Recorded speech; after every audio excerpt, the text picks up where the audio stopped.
নমস্কার বন্ধুরা, আজকে আমি আলোচনা করব ক্লাস 6-এর তৃতীয় পর্যায়ক্রমিক মূল্যায়নের 3 নম্বর মডেল স্কুল বাংলার। আজকে প্রথম প্রশ্ন আছে, যেখানে বাঘের ভয় সেখানেই সন্ধে হয়।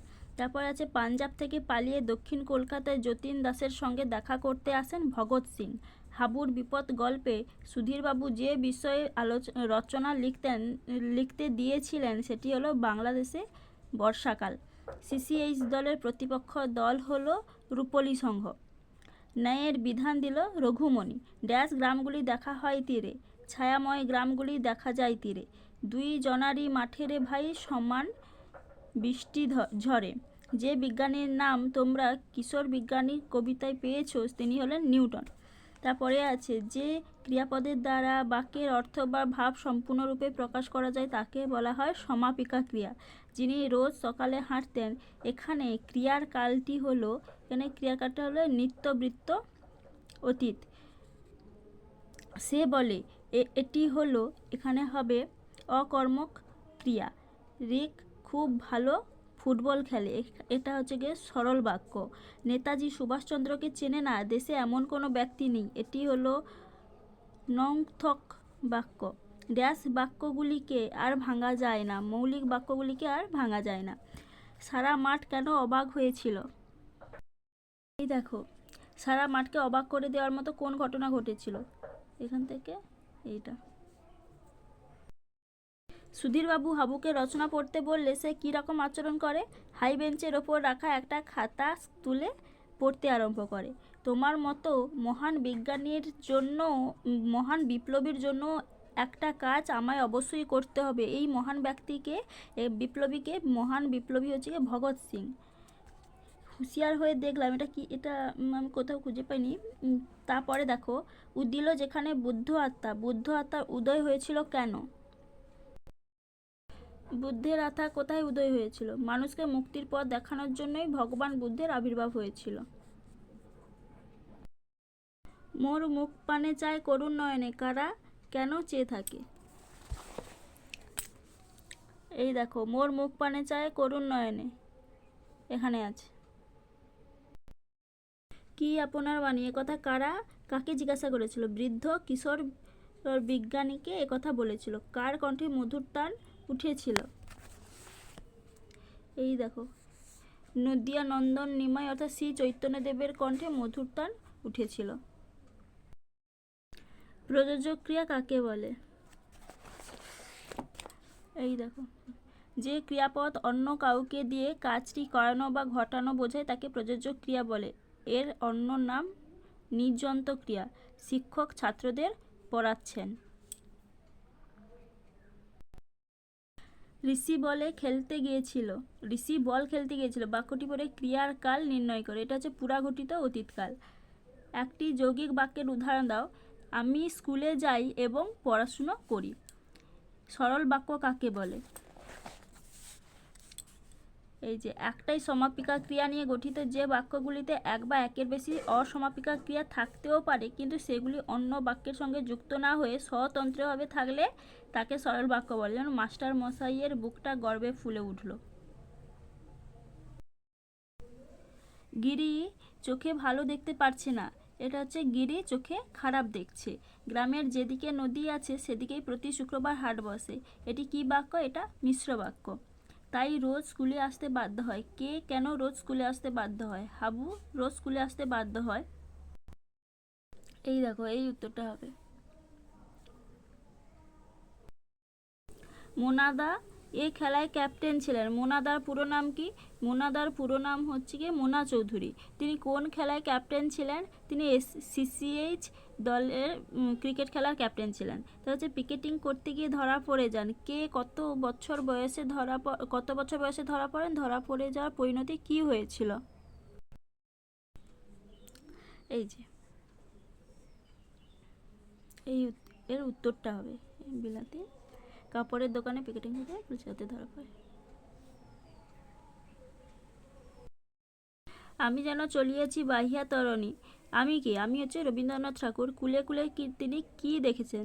কুলে কুলে তিনি নদীর তীরে কবির চোখে শ্যামল ধরনীর ছায়াময় গ্রামগুলির দৃশ্য ধরা পড়েছে। তারপর সেখানে সে বেড়ায় হেঁটে। কে কোথায় হেঁটে বেড়ায়? কিশোর নিউটন সমুদ্রের তীরে। কেন গো মা তোর মলিন বেশ? মা কে? মা হচ্ছে ভারত মাতা। তার মলিন বেশ কেন? এই দেখো, তার বেশ মলিন কেন? কবি পরাধীন দেশের নাগরিক। তিনি জানেন পরাধীনতার বেদনা কত গভীর। সেই গভীর বেদনার ব্যথিতা দেশ মাতাও।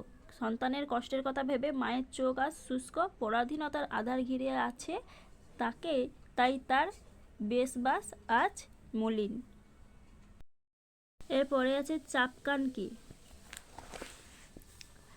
এই দেখো চাপকান, লম্বা ঝুলের ঢিলে ঢালা জামা বিশেষ। কোলা ব্যাং গাল গলা ফুলিয়ে কাকে হাজির হতে বলল? বাদুর গোপাল। কাকে? না বাদুর গোপালকে। ছাগলের ভাইয়ের অপমৃত্যু কি জন্য হয়েছিল? বারসব খাওয়ার জন্য ছাগলের ভাইয়ের অপমৃত্যু হয়েছিল। হজবরল গল্পে কত রকমের মান কচুর কথা বলা হয়েছে? কচু কারা খায়? শুয়োর আর সজারু কচু খায়। কচুর প্রকারগুলির মান কচু, ওলকচু, কান্দা কচু, মুখী কচু, পানি কচু, শঙ্খ কচু ইত্যাদি। এরপরে আছে দস্তুর মতো 4 আনা পয়সা খরচ করে সাক্ষী দেওয়ানো হচ্ছে। উক্তিটি কার? উক্তি হচ্ছে কুমির। এখানে প্রথম সাক্ষী কে ছিল? হিজিবিজবিজ। তারপরে কোশ্চেন দেখো, ননিদা চেঁচিয়ে উঠলেন ম্যাচ ড্র। ম্যাচটি কোন কোন দলের মধ্যে হয়েছিল? সিসিএইচ ও রিপোলি সংঘ। ননিদা কোন দলের প্লেয়ার ছিলেন? ননিদা যে সিসিএইচ। তার এই কথা বলার পর কি ঘটনা ঘটেছিল? এই খেলায় যারা পরিচালনা করেন তাদের কি বলা হয়? তাদেরকে অ্যাম্পিয়ার বলা হয়। তারপর লাহোর ষড়যন্ত্র মামলায় যতীন দাসকে কিভাবে জড়ানো হয়েছিল? এই দেখো, লাহোর ষড়যন্ত্র মামলায় যতীন দাসকে কিভাবে জড়ানো হয়েছিল?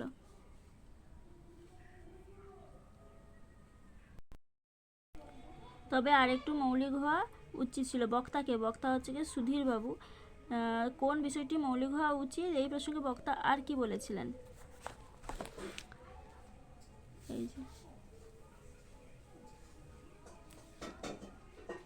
শুনেও সুধীরবাবু মন্তব্য হচ্ছে ভালো হয়েছে, তবে আরেকটু মৌলিক হওয়া উচিত ছিল। কেবল রচনা বইয়ের ওপর নির্ভর না করে নিজস্ব ভাব ভাষা অভিজ্ঞতা বর্ণনা লেখায় নিয়ে আসতে হবে, তবে লেখা সাহিত্যিক মূল্য আসবে।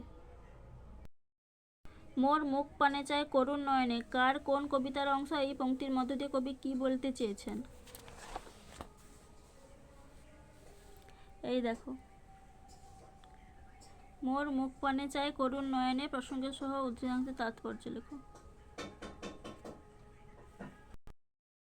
বাড়ি ফেরার নাম করে না কোন কবির কোন কবিতার অংশ? এটা হচ্ছে গিয়ে কিশোর বিজ্ঞানী কবিতার অন্নদা শঙ্কর রায়ের লেখা কবিতার অংশ। কে কেন বাড়ি ফেরার নাম করে না? এখান থেকে হবে, এখান থেকে এই এতটা।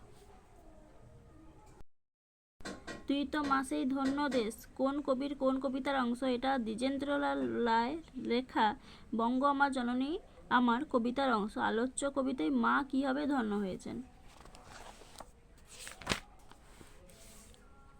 এই দেখো, এখান থেকে এইটা। এই দেখো, শিয়াল বলল হাসছো কেন? কে হাসছিল? তার হাসির কারণ কি? এটা 40 নম্বর পেজে হজবরলতে আছে। যেসব জিনিসে সে নামকরণ করতো সে কে? সে জুতো, ছাতা, গাড়ু ও বাড়ির নামকরণ করেছিল, তার পরিণতি কী হয়েছিল? এটাও 41 নম্বর বই হজবরল বইতে আছে। আচ্ছা, এরপরে আছে বোধ পরীক্ষা। দেখো, পেরু রাজ্যটি কোন মহাদেশের অন্তর্গত? এই যে দক্ষিণ আমেরিকার অন্তর্গত।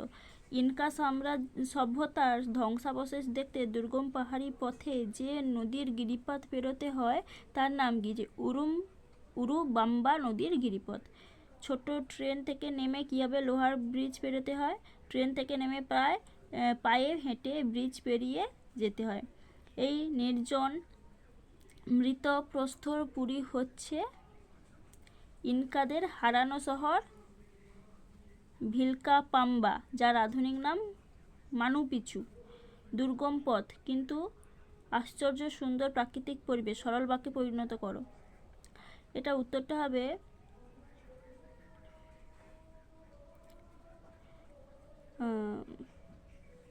প্রাকৃতিক পরিবেশ না, সরল বাক্যে এটা হবে দুর্গম পথ হওয়ায় প্রাকৃতিক পরিবেশ আশ্চর্য সুন্দর। তারপরে দেখো, আচ্ছা, এই ছিল আজকের আলোচনা। যদি ভিডিওটা ভালো লাগে তাহলে অবশ্যই আমার চ্যানেলটিকে সাবস্ক্রাইব করবে। ধন্যবাদ।